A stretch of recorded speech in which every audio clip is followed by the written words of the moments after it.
Welcome back to my YouTube channel base of education Mantra. प्यारे बच्चों, आज की इस वीडियो में हम करने वाले हैं क्लास 9th के एसएसटी में मोस्ट इम्पॉर्टेंट क्वेश्चन जो टर्म 2 के एग्ज़ाम के दृष्टिकोण से बहुत ही महत्वपूर्ण है। तो वीडियो को पूरा अंत तक जरूर देखिए, जिससे इसमें दिए गए सारे क्वेश्चन को अच्छी प्रकार से आप समझ सकें और एग्ज़ाम में कर सकें। क्योंकि इस वीडियो में ऐसा ही महत्वपूर्ण क्वेश्चन को रखा गया है जो आपके एग्ज़ाम की दृष्टिकोण से बहुत ही महत्वपूर्ण है। तो इस वीडियो को पूरा अंत तक जरूर देखें और वीडियो को लाइक शेयर ज़रूर करें। तो चलिए हम शुरू करते हैं अपनी वीडियो को। यानी अगर आपने कुछ भी नहीं पढ़ा है इस चैप्टर में, तो इस चैप्टर में क्या है, इस वीडियो को देखने के बाद आप इतना ज़रूर कर पाएंगे जिससे एग्ज़ाम में आप पास हो जाएंगे। ठीक है, तो सबसे पहले आपको प्यारे बच्चों करना क्या है कि सिलेबस के अकॉर्डिंग आपने जितने भी चैप्टर टर्म 2 में आ रहे हैं उन सबको सही प्रकार से पढ़ेंगे। इसके बाद क्या है, एग्ज़ाम में क्वेश्चन क्या है रिवीजन करेंगे। तो चलिए हम शुरू करते हैं।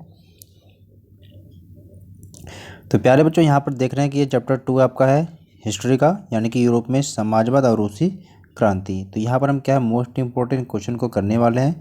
एक नई सीरीज हमारी है जो एग्जाम की दृष्टिकोण से बहुत ही महत्वपूर्ण है। तो सबसे पहले हम करने वाले हैं कि अति लघुत्तरी प्रश्न यानी कि वेरी शॉर्ट क्वेश्चन को जो 1 अंक वाले हैं, यानी एग्जाम में 1 अंक के पूछे जा सकते हैं। हो सकता है कि 2 नंबर में भी पूछे जा सकते हैं। तो यहाँ पर आपका पहला क्वेश्चन क्या बनने वाला है कि रूस के शासक को क्या कहा जाता था। यानी कि आप सभी को पता होना चाहिए कि जो रूस के जो शासक होते थे उनको किस नाम से बुलाते थे या जानते थे।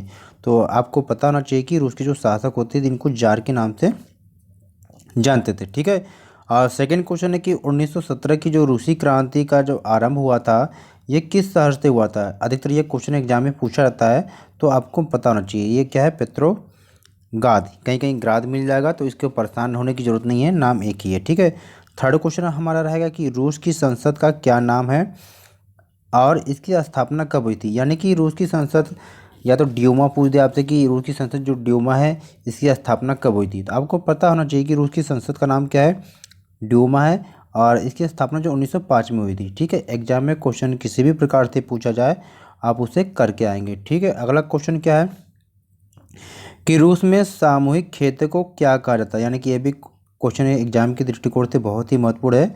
तो रूस में जो क्या है, सामूहिक खेतों को कोल खोज के नाम से जानते थे। तो ये आपको पता होना चाहिए। ठीक है, चलते हैं अगले क्वेश्चन की तरफ। अब यहाँ पर क्वेश्चन नंबर 5 है। क्वेश्चन नंबर 5 क्या कर रहा है प्यारे बच्चों कि रूस में जो संपन्न किसानों को क्या कहते हैं। यानी कि यहाँ पर क्वेश्चन दो तरीके से कि रूस में संपन्न किसानों को क्या कहते हैं और रूस में सामूहिक खेतों को क्या कहा जाता है। तो दोनों आपको पता होना चाहिए कि रूस में जो सामूहिक खेत है उनको कोल खोज कहते थे, और रूस में जो संपन्न किसान हैं इनको क्या कहते थे, कूलक कहते थे। ये दोनों जो क्वेश्चन है एग्जाम की दृष्टिकोण से बहुत ही महत्वपूर्ण है। क्वेश्चन नंबर 6 है कि मेन सेवकों के नेता कौन थे। यानी कि मेन सेवकों पार्टी के नेता पूछ ले या संस्थापक पूछ ले तो आपको पता होना चाहिए करेंस्की थे। ठीक है, और फिर क्वेश्चन नंबर 7 है कि अप्रैल थीसिस किसने दी। तो ये लेनिन ने दिया था, ये भी आपको मालूम होना चाहिए। और साम्यवादी विचार के संस्थापक कौन थे, ये कार्ल मार्क्स थे। आप सभी को पता है कि समाजवाद के जनक के रूप में भी कार्ल मार्क्स को जाना जाता है। ठीक है, चलते हैं अगले क्वेश्चन की तरफ। क्वेश्चन नंबर 9 है कि खूनी रविवार का जो संबंध है रूसी किस क्रांति से है। तो ये आपको पता होना चाहिए 1905 की क्रांति से। ठीक है, और 1917 ईस्वी पूर्व रूस पर किसका शासन था। तो ये यानी कि 1917 में रूस पर किसका शासन था ये पूछा जा रहा था। ये जार निकोलस सेकेंड का था। ठीक है, रूस में आर्थिक नीति को किसने शुरू किया था। तो रूस में जो आर्थिक नीति को ये लेनिन ने शुरू किया था। क्वेश्चन नंबर 12 है कि रूसी इतिहास में किस तिथि को अंतर्राष्ट्रीय महिला दिवस के रूप में मनाया जाता है। यानी कि रूसी इतिहास में किस तिथि को महिला यानी अंतर्राष्ट्रीय महिला दिवस के रूप में मनाया जाता था। ये जो डेट है ये 22 फरवरी है। क्वेश्चन 13 है कि रूस के शासक जार निकोलस सेकेंड ये कब त्याग पत्र दिए। तो इन्होंने 2 मार्च 1917 को दिया था। तो रूस में राजशाही का जो अंत है वो ये किस क्रांति से हुआ था, ये फरवरी 1917 की क्रांति के अंत हुआ था। तो रूसी गृह युद्ध में वोल्शेविकों के समर्थकों को किस नाम से बुलाते थे। तो इसको क्या रेड्स के नाम से बुलाते थे। ये भी क्वेश्चन बहुत ही महत्वपूर्ण है, एग्जाम में आने की संभावना है। क्वेश्चन 16 है कि रूस में खेतों में सामूहिकीकरण का कार्यक्रम किसने शुरू किया था। ये स्टालिन ने किया था। कभी कभी ऐसे पूछ सकता था कि स्टालिन के सामूहिकीकरण का वर्णन कीजिए, ये लॉन्ग क्वेश्चन में पूछा जा सकता है। क्वेश्चन 17 है कि बोल्शेविक पार्टी की स्थापना किसने की, तो ये लेनिन ने किया था, ये आपको बताना चाहिए। चलते हैं, अब हम करने वाले हैं क्या है, लॉन्ग क्वेश्चन यानी कि लघुत्तरीय प्रश्न, यानी कि 2 नंबर में या 3 नंबर में आपसे पूछे जा सकते हैं। तो वेरी शॉर्ट ही क्वेश्चन रहेंगे प्यारे बच्चों। तो पहला क्वेश्चन आपसे यही बनता है यहाँ पर है कि लेनिन की जो अप्रैल थीसिस थी इसकी क्या मांग थी। ठीक है, लेनिन की जो अप्रैल थीसिस थी इसकी क्या मांग थी, तो आपसे ये पूछा जाएगा। तो चलिए देखते हैं इसके आंसर। तो महान जो बोल्शेविक नेता जो थे लेनिन, इन्होंने अप्रैल 1917 में रूस से लौटे थे। 1917 में क्या रूस में लौटे थे, और उन्होंने 3 मांगे की जिन्हें क्या अप्रैल थीसिस कहा जाता था। तो ये आपको पता होना चाहिए कि लेनिन की जो 3 मांगे थी उनको ही अप्रैल थीसिस के नाम से जानते थे। तो उनकी 3 मांगे क्या थी, क्योंकि एग्जाम में पूछा सकता है कि अप्रैल की लेनिन की जो अप्रैल थीसिस थी उसकी 3 मांगे कौन सी थी। तो पहला था कि युद्ध को समाप्त किया जाए। ठीक है, सेकेंड था कि जो सारी ज़मीनें हैं इन क्या किसानों को दे दी जाए, और बैंकों का राष्ट्रीयकरण किया जाए। तो ये 3 मांगे थी अप्रैल थीसिस की। क्वेश्चन नंबर सेकेंड, यानी कि अक्टूबर क्रांति के जो पश्चात रूस में क्या बदलाव आए, यानी कि जो अक्टूबर क्रांति हुई थी इसके पश्चात जो रूस में क्या क्या बदलाव आए, तो आपको बताना है। तो अक्टूबर क्रांति के बाद जो बदलाव आए थे इनको हम देखते हैं। पहला है कि नवंबर 1917 में अधिकतर बैंकों का राष्ट्रीयकरण कर दिया गया, और भूमि को क्या है सामाजिक संपत्ति घोषित किया गया। निरंकुश राजतंत्र द्वारा प्रदान की गई उपाधियों पर रोक लगा दी गई, और व्यापार संघों पर नई पार्टी का नियंत्रण स्थापित कर दिया गया। बोल्शेविक पार्टी का नाम बदलकर रशियन कम्युनिस्ट पार्टी रख दिया गया है। यहाँ से एक क्वेश्चन और भी आपसे बन सकता है कि बोल्शेविक पार्टी का नाम बदलकर क्या रखा गया, तो ये भी आपको पता होना चाहिए। ठीक है प्यारे बच्चों, चलते हैं थर्ड क्वेश्चन की तरफ। थर्ड क्वेश्चन आपसे यही बन सकता है कि खूनी रविवार की घटना का वर्णन कीजिए, यानी कि खूनी रविवार की घटना क्या है ये आपको बताना है। तो यहाँ पर देखते हैं खूनी रविवार की घटना क्या है। तो यहाँ पर खूनी रविवार की जब घटना को हम देखते हैं तो पहला निकल के आता है कि रूस के जार का जो शासन अत्याचारपूर्ण था, यानी कि जो जो रूस के जो शासक थे जार, इनका जो शासन था ये अत्याचारपूर्ण होना था। ठीक है, अब इसमें क्या था कि जनवरी 1905 में क्या एक रविवार को लोगों ने क्या किया, लोग क्या किए जार से मिलना और याचिका देने का प्रयत्न किया, यानी कि लोगों ने क्या जार से मिलने का और याचिका देने का प्रयत्न किया। फिर क्या हुआ कि भाई मिलने के स्थान पर लोगों ने क्या मजदूरों पर हमला कर दिया गया। इस हमले में क्या हुआ कि 100 से ज़्यादा मजदूर क्या है मरे, यानी कि मारे गए, और 300 से लोग क्या है घायल हो गए। और यही घटना क्या है खूनी रविवार के नाम से जानी जाती है। यानी कि आप इस प्रकार ले सकते हैं कि कुछ लोगों ने क्या क्या कि जार से मिलना चाहा और अपने क्या है कुछ याचिका यानी कि याचिका देने का प्रयत्न किया था, लेकिन क्या किया उस स्थान पर लोगों मजदूरों पर लोगों ने हमला कर दिया। फिर इसके बाद इस हमले में क्या 100 से ज़्यादा लोग मारे गए थे और कुछ लोग घायल भी हो गए थे 300 से ज़्यादा। और यही जो घटना क्या है खूनी रविवार की घटना के नाम से भी जानी जाती है। क्वेश्चन 4 क्या है कि प्रथम विश्व युद्ध का रूस की अर्थव्यवस्था पर क्या प्रभाव पड़ा। तो चलिए देखते हैं कि प्रथम विश्व युद्ध का रूस की अर्थव्यवस्था पर क्या प्रभाव पड़ा। तो पहला पड़ा कि जागीरों को छीनकर किसानों में भूमि का बंटवारा, यानी कि जागीरों को छीनकर किसानों में क्या है भूमि का बंटवारा कर दिया गया। सेकेंड क्या कि उद्योगों पर राज्यों का नियंत्रण हो गया, और विकास के लिए जो आर्थिक नियोजन भी तैयार किया गया है। साम्राज्यवाद का अंत हो गया, और अंतर्राष्ट्रीयता को प्रोत्साहन दिया गया। ठीक है प्यारे बच्चों, तो चलते हैं क्वेश्चन नंबर 5 की तरफ कि 1905 से पहले रूस के सामाजिक आर्थिक और राजनीतिक हालात कैसे थे। तो यहाँ पर हम देखते हैं कि तो यहाँ पर देखते हैं कि 1905 से पहले रूस के सामाजिक आर्थिक और राजनीतिक हालात कैसे थे।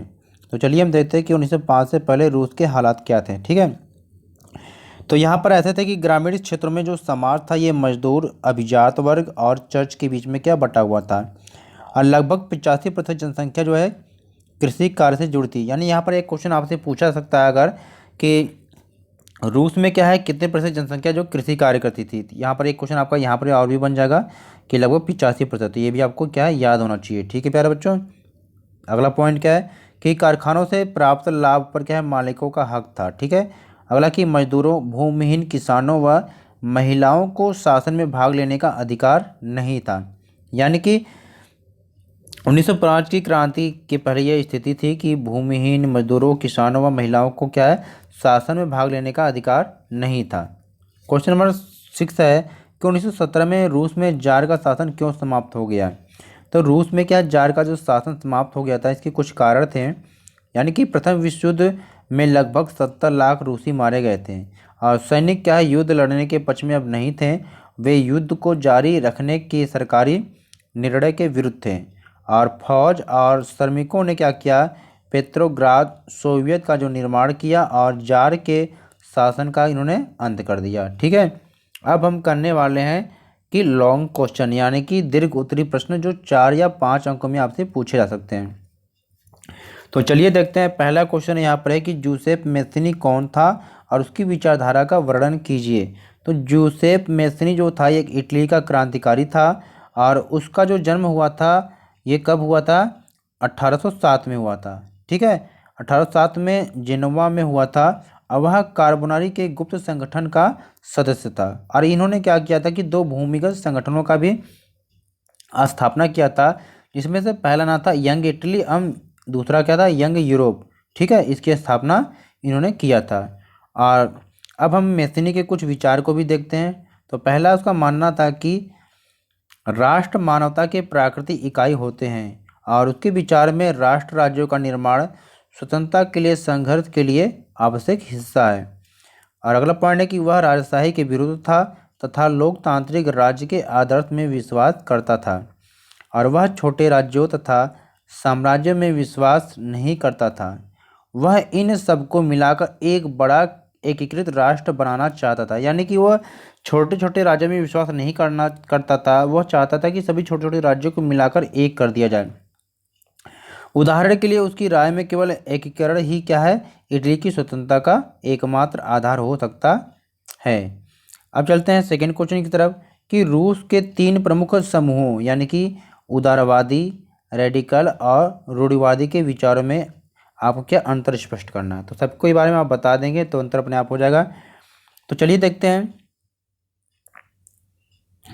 कि फ्रांसीसी क्रांति के बाद रूस और यूरोप में भी क्या सभी लोग समाज के आमूल परिवर्तन के पक्ष में नहीं थे।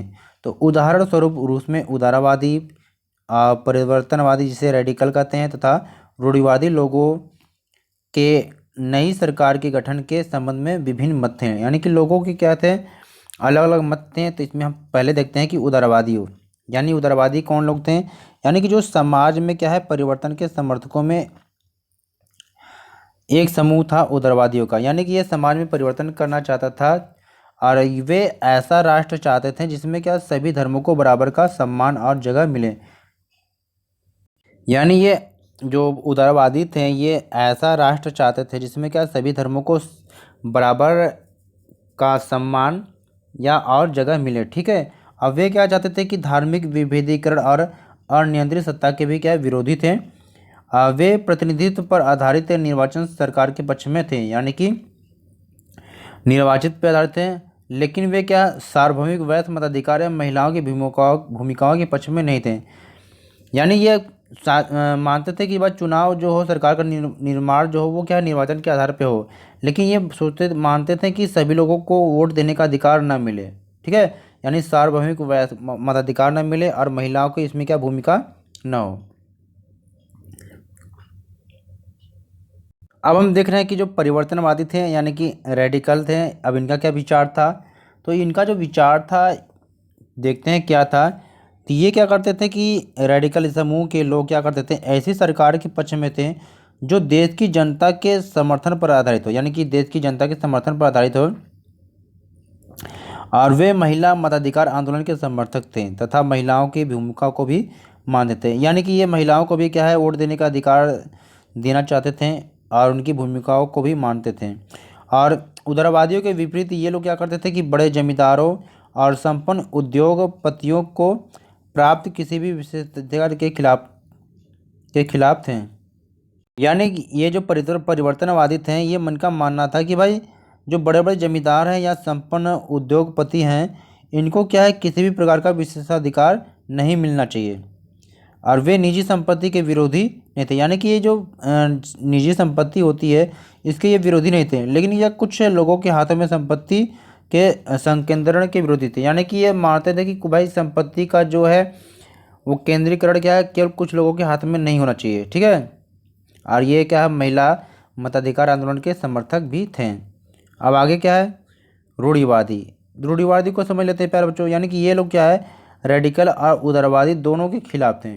यानी 18वीं शताब्दी में रूढ़िवादी आमतौर पर परिवर्तन के विचार का विरोध करते थे। यानी कि ये परिवर्तन चाहते ही नहीं थे। ठीक है, और 19वीं सदी तक आते थे क्या कि वे भी मानने लगे थे कि कुछ परिवर्तन आवश्यक हो गया। यानी कि पहले तो इन्होंने 18वीं शताब्दी में सोचा कि परिवर्तन नहीं होना चाहिए, लेकिन जब इन्होंने लगा कि भाई परिवर्तन होना ही चाहिए, तो 19वीं सदी तक आते कि इन्होंने मानना था कि भाई कोई कुछ कुछ परिवर्तन होना चाहिए। लेकिन इनके क्या है, जो परिवर्तन की जो गति है बहुत धीमी थी। अब वे क्या है, पुराने और अतीत की परंपरा और रिवाजों में विश्वास करते थे। यानी कि ये बदलाव ज़्यादा नहीं चाहते थे, ये पुराने रीति रिवाजों पर विश्वास ज़्यादा करते थे। चलते हैं अगले क्वेश्चन की तरफ। क्वेश्चन नंबर 3 है कि रूसी क्रांति के विश्व पर पड़ने वाले प्रभाव का वर्णन कीजिए। यानी कि जो रूस की क्रांति हुई थी इससे पड़ने वाले जो प्रभाव था, विश्व पर जो प्रभाव पड़ा उसका वर्णन आपको करना है। तो चलिए देखते हैं कि रूसी क्रांति का विश्व पर क्या प्रभाव पड़ा। तो पहला प्रभाव पड़ा कि भाई रूस में किसानों व श्रमिकों की जो सरकार स्थापित होने के कारण विश्व के अन्य देशों में भी क्या है, कृषकों का सम्मान बढ़ा। यानी कि जब रूस में क्या है, क्रांति हुई और यहाँ पर किसानों व श्रमिकों की जो सरकार स्थापित हो गई, जिसके कारण क्या विश्व के अन्य देशों में जो किसान थे, कृषक थे, उनका भी क्या सम्मान होने लगा। और 1917 की जो क्रांति के बाद रूस में जो साम्यवादी सरकार की स्थापना हुई और कुछ समय बाद क्या अनेक देशों में भी क्या साम्यवादी सरकारें बनाई गई। रूसी क्रांति के बाद क्या है, अंतर्राष्ट्रीय स्तर पर पूंजीपतियों तथा श्रमिकों में संघर्ष भी छिड़ गया और अन्य देशों की जो सरकारें भी सोचने लगी कि लोगों को क्या है, रोटी कपड़ा और मकान प्रदान करना उनका एक तरफ क्या है, दायित्व है। ठीक है, तो प्यारे बच्चों इस तरह से हमने इस चैप्टर के जो जितने भी सारे मोस्ट इंपॉर्टेंट क्वेश्चन थे हमने इसको कवर कर लिया। साथ कुछ क्वेश्चन को और भी देख लेंगे प्यारे बच्चों। जैसे कि आप कर सकते हैं कि स्टालिन का सामूहिकीकरण का जो कार्यक्रम क्या था, इसको भी आप एक बार देख लेंगे। ठीक है, तो उम्मीद करते हैं कि ये वीडियो आपको अच्छी लगी होगी। तो वीडियो को लाइक शेयर करना ना भूलें, क्योंकि इस वीडियो को 1 या 2 बार जरूर देख लेंगे। ठीक है, और ये क्वेश्चन जरूर कर लेंगे आप कि स्टालिन का जो सामूहिकीकरण का जो कार्यक्रम था, ठीक है प्यारे बच्चों, इसको जरूर करेंगे और वीडियो को लाइक शेयर जरूर करें। चलिए फिर मिलते हैं एक नई वीडियो के साथ।